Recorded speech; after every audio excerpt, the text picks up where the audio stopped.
Hi friends, welcome to పెన్నెమ్స్ kitchen. ఈరోజు వీడియోలో గోధుమ పిండితో పరోటాలు, అలాగే దీనికి కాంబినేషన్గా వెజ్ షార్వాని ఎలా ప్రిపేర్ చేసుకోవచ్చో చూపించబోతున్నాను. చాలా చాలా రుచిగా ఉంటుంది ఈ రెండింటి కాంబినేషన్. అలాగే ఇక్కడ నేను ఒక చిన్న ట్రిక్తో ఈ పరోటాని పొరలుగా ఎలా ప్రిపేర్ చేసుకోవచ్చో చూపించబోతున్నాను. ఈ ట్రిక్తో ఫస్ట్ టైం పరోటాలు ప్రిపేర్ చేసే వాళ్ళు కూడా 100% పక్కా చేసేస్తారు. సో ఇక ఏ మాత్రం ఆలస్యం చేయకుండా ఈ గోధుమ పిండి పరోటాని అలాగే షేర్వాని ఎలా ప్రిపేర్ చేసుకోవచ్చో వీడియోలోకి వెళ్ళి చూసేయండి. ఫస్ట్ మనం ఈ పరోటా పిండిని ప్రిపేర్ చేసుకోవడం కోసం ఇలా ఒక గిన్నెని తీసుకొని ఇందులోకి 2 కప్పుల గోధుమ పిండిని వేసుకోండి. నార్మల్గా అయితే పరోటాలు బయట మనకి మైదా పిండితో చేస్తారనమాట. మైదా పిండి హెల్త్కి అంత మంచిది కాదు కదా. సో అందుకని ఈ విధంగా గోధుమ పిండితో ప్రిపేర్ చేసుకోండి. హెల్తీగా అలాగే రుచిగా తినేయచ్చు. ఇందులోనే 1/2 టీ స్పూన్ దాకా ఉప్పుని, 1 టీ స్పూన్ దాకా చక్కెరని, 1 టేబుల్ స్పూన్ పెరుగుని, 2 టీ స్పూన్ల నెయ్యిని కూడా వేసుకొని ఈ పిండి అంతా కూడా ఈ ఫ్లేవర్స్ అన్ని పట్టే విధంగా ఒకసారి బాగా కలుపుకోండి. ఇలా కలుపుకున్న తర్వాత ఇప్పుడు ఇందులోకి కొద్దిగా నీళ్ళను వేసుకుంటూ పిండిని బాగా మెత్తగా సాఫ్ట్గా వచ్చే విధంగా కలుపుకోవాలి. మీరు పిండిని ఎంత బాగా కలుపుకుంటారో మీకు పరోటాలు అంత మెత్తగా వస్తాయి అనమాట. నీళ్ళని ఒకేసారి వేసుకోకుండా కొంచెం వేసుకుంటూ పిండిని బాగా సాఫ్ట్గా కలుపుకోవాలి. సో పిండి కలిపిన తర్వాత మీకు చూపిస్తున్నాను, చూస్తారా, ఇలా బాగా సాఫ్ట్గా ఉండాలన్నమాట. పిండిని ఈ విధంగా కలుపుకోవాలి. ఇక్కడ నేను పిండి కలుపుకోవడం కోసం 1/4 కప్పు నీళ్ళు అయితే యూజ్ చేశాను అనమాట. మీరు తీసుకున్న పిండి క్వాలిటీని బట్టి ఆధారపడి ఉంటుంది అనమాట. నీళ్ళు అనేది చూసుకుంటూ వేసుకుంటూ కలుపుకోవాలన్నమాట. సో ఈ విధంగా కలుపుకున్న ఈ పిండి మీద 1 టీ స్పూన్ నెయ్యిని వేసి మళ్ళీ ఒకసారి పైన పిండిని ఇలా కలిపేసుకొని మూత పెట్టేసి ఒక 30 నిమిషాల పాటు పక్కన పెట్టుకోండి. పిండి ఒక 30 నిమిషాల పాటు నానింది అనుకోండి, పరోటాలు బాగా మెత్తగా వస్తాయి అనమాట. ఈలోపు మనం చక్కగా ఈ పరోటాలకి వేడివేడిగా షార్వాని ప్రిపేర్ చేసేద్దాము. షార్వా ప్రిపేర్ చేసి పెట్టేసుకున్నాం అనుకోండి, పరోటాలు కాల్ చేసుకున్నామంటే చక్కగా ఎంజాయ్ చేయొచ్చు. సో ఈ షార్వాని ప్రిపేర్ చేసుకోవడం కోసం మిక్సీ జార్లోకి 2 మీడియం సైజులో ఉండే ఉల్లిపాయల్ని ఇలా పెద్ద ముక్కలుగా కట్ చేసుకొని వేసుకోండి. మీ దగ్గర ఉంటే ఒక 15 వరకు సాంబార్ ఉల్లిపాయలను వేసుకోండి. ఈ ఉల్లిపాయ ప్లేస్ లో సాంబార్ ఉల్లిపాయలు వేసుకున్నారంటే షేర్వా టేస్ట్ ఇంకా చాలా రుచిగా ఉంటుంది అనమాట. సమయానికి నా దగ్గర సాంబార్ ఉల్లిపాయలు లేవు, అందుకని నేను ఇలా పెద్ద ఉల్లిపాయలనే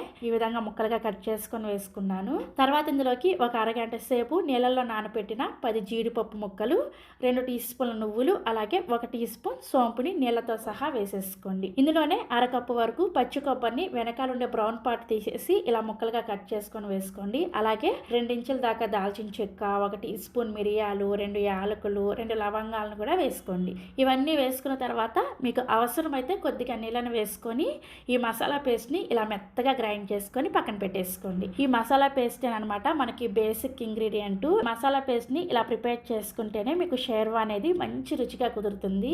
ఇలా ప్రిపేర్ చేసిన మసాలా పేస్ట్ని రెడీగా పక్కన పెట్టేసుకోండి. నెక్స్ట్ ఇప్పుడు స్టవ్ మీద ఇలా కుక్కర్ని పెట్టుకొని కుక్కర్ వేడైన తర్వాత 4 టేబుల్ స్పూన్ల దాకా నూనె వేసుకొని వేడి చేసుకోండి. షేర్వా కోసం నూనె అయితే కొంచెం ఎక్కువగానే పడుతుంది అనమాట. నూనె వేడైన తర్వాత 2 ఇంచుల దాల్చిన చెక్క, 2 బిర్యానీ ఆకులు, 2 యాలకులు, 3 లవంగాలు, అలాగే కొద్దిగా జాపత్రి, 1 అనాస పువ్వు, కొద్దిగా రాతి పువ్వు, దీన్నే బండ పువ్వు అని కూడా అంటారు. మరి ఎక్కువగా వేసుకోవద్దు, ఫ్లేవర్ డామినేట్ అయిపోతుంది అనమాట. కొంచెం బండ పువ్వును కూడా వేసేసుకొని ఒక్క 30 సెకండ్ల పాటు ఈ మసాలా దినుసులు అన్నింటినీ కూడా లో ఫ్లేమ్లోనే వేయించుకోండి.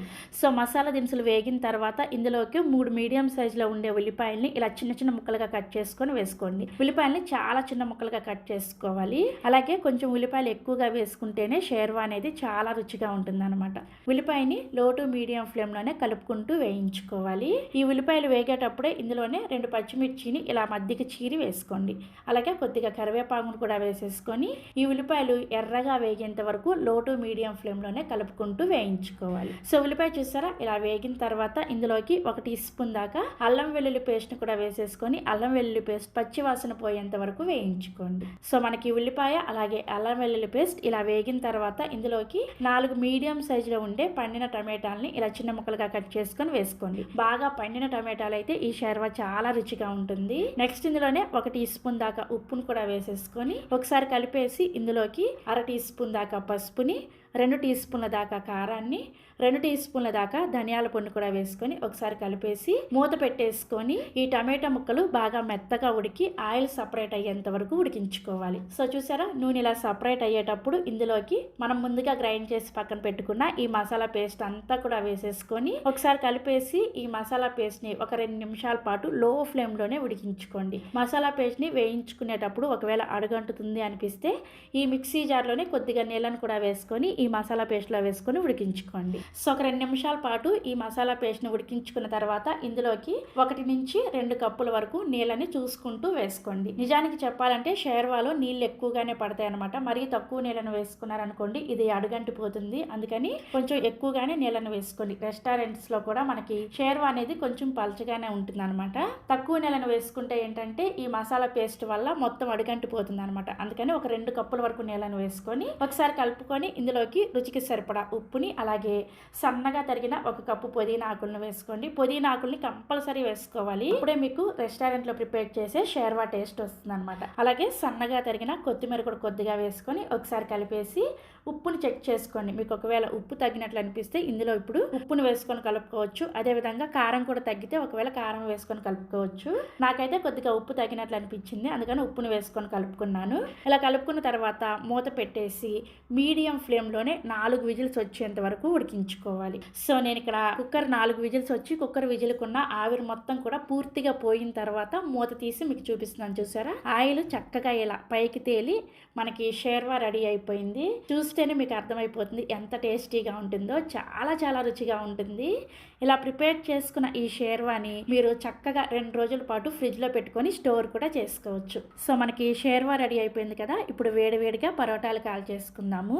30 నిమిషాల తర్వాత ఈ పిండిని ఒకసారి మళ్ళీ బాగా కలుపుకోండి. ఇలా కలుపుకున్న తర్వాత ఈ పిండిని మీడియం సైజులో బాల్స్ లాగా డివైడ్ చేసుకోండి. నేనైతే ఇక్కడ 9 పరోటాలు ప్రిపేర్ చేయడం కోసం ఈ విధంగా 9 బాల్స్ని ప్రిపేర్ చేశాను. ఇప్పుడు పరోటాలను ప్రిపేర్ చేసుకోవడం కోసం కౌంటర్ టాప్ మీద కొద్దిగా ఇలా నూనెను కానీ నెయ్యిని కానీ గ్రీస్ చేసుకోండి. ఇలా గ్రీస్ చేసుకున్న తర్వాత మనం ప్రిపేర్ చేసుకున్న ఈ బాల్ని నార్మల్గా చపాతీ లాగా ప్రిపేర్ చేసుకోండి. రౌండ్గా ప్రిపేర్ చేయాల్సిన అవసరం ఏమీ లేదు, అసలు షేపే అవసరం లేదనమాట. కొంచెం పలచగా రోల్ చేసుకుంటే సరిపోతుంది. ఇప్పుడు దీని మీద మళ్ళీ కొద్దిగా నూనెని కానీ నెయ్యిని కానీ ఈ విధంగా చపాతీ అంతా కూడా అప్లై చేసుకోవాలి. సో ఈ విధంగా రోల్ చేసుకున్న చపాతీని వీడియోలో చూపిస్తున్న విధంగా స్ట్రిప్స్ లాగా కట్ చేసుకోండి. ఇలా స్ట్రిప్స్ లాగా కట్ చేసేసుకొని ఇలా కట్ చేసుకున్న స్ట్రిప్స్ని వీడియోలో చూపిస్తున్న విధంగా ఇలా ఒకదాని మీద ఒకటి పెట్టుకోవాలన్నమాట. ఇదైతే ఈజీ మెథడ్ అనమాట. ఫస్ట్ టైం ప్రిపేర్ చేసే వాళ్ళు కూడా పర్ఫెక్ట్గా ప్రిపేర్ చేసేయచ్చు. మీకు అలవాటు ఉంటే నార్మల్గా ఫోల్డ్ చేసి చేస్తారు చూడండి, అలా కూడా పరోటాని ప్రిపేర్ చేసుకోవచ్చు. సో ఈ విధంగా స్ట్రిప్స్ అన్నీ కూడా ఒకదాని మీద ఒకటి పెట్టుకున్న తర్వాత ఈ విధంగా రౌండ్గా రోల్ చేసేసుకొని దీనికి 2 వైపులు కూడా కొద్దిగా నెయ్యిని రాసుకోవాలి. ఇదే విధంగా మిగిలిన బాల్స్ను కూడా ఈ విధంగా ప్రిపేర్ చేసేసుకొని ఇప్పుడు వీటిని మనం పరోటా షేప్లో అంటే రౌండ్గా కొంచెం జెంటిల్గా రోల్ చేసుకోవాలి. మరి గట్టిగా ప్రెస్ చేస్తూ చేశారంటే ఈ లేయర్స్ అన్నీ కూడా విడిపోతాయి అనమాట, ఫ్లాట్గా అయిపోతాయి. అందుకని కొంచెం నెమ్మదిగా జెంటిల్గా ఈ విధంగా పరోటాని ప్రిపేర్ చేసుకోవాలి. ఈ పరోటా అయితే మరీ పలచగా ఉండదన్నమాట, కొంచెం మందంగానే ప్రిపేర్ చేసుకోవాలి. చూసారా, ఇలా ప్రిపేర్ చేసుకున్న ఈ పరోటాని వేడి వేడి పెనం మీద కొద్దిగా ఒక 2-3 చుక్కల వరకు నెయ్యిని వేసుకొని నెయ్యి వేడైన తర్వాత ఈ విధంగా పరోటాని ప్యాన్ మీద వేసేసుకొని ఒక 1/2 టీ స్పూన్ దాకా నెయ్యిని వేసుకొని ఈ పరోటాని 2 వైపులు కూడా చక్కగా కాలేంత వరకు హై ఫ్లేమ్లోనే కాల్చుకోండి. సో పరోటా 2 వైపులు కూడా చక్కగా ఇలా కాలిన తర్వాత సర్వింగ్ ప్లేట్లోకి తీసుకోండి. పరోటాని కాల్చుకునేటప్పుడు మీరు కావాలంటే నెయ్యి ప్లేస్లో నూనెను వేసుకొని కూడా కాల్చుకోవచ్చు. నెయ్యి అయితే ఇంకా ఫ్లేవర్ చాలా బాగుంటుంది అనమాట. సో ఈ విధంగా పరోటాలన్నీ ప్రిపేర్ చేసేసుకొని మనం ప్రిపేర్ చేసుకున్న ఈ షేర్వాతో సర్వ్ చేసుకోండి. చాలా చాలా చాలా రుచిగా ఉంటుంది. పరోటా చూసారా పొరల పొరలుగా ఎంత చక్కగా వచ్చిందో. ఇక నేను చూపించిన ఈ ఈజీ మెథడ్తో ట్రై చేశారంటే ప్రతి ఒక్కరు కూడా 100% పక్కా ప్రిపేర్ చేసేస్తారనమాట.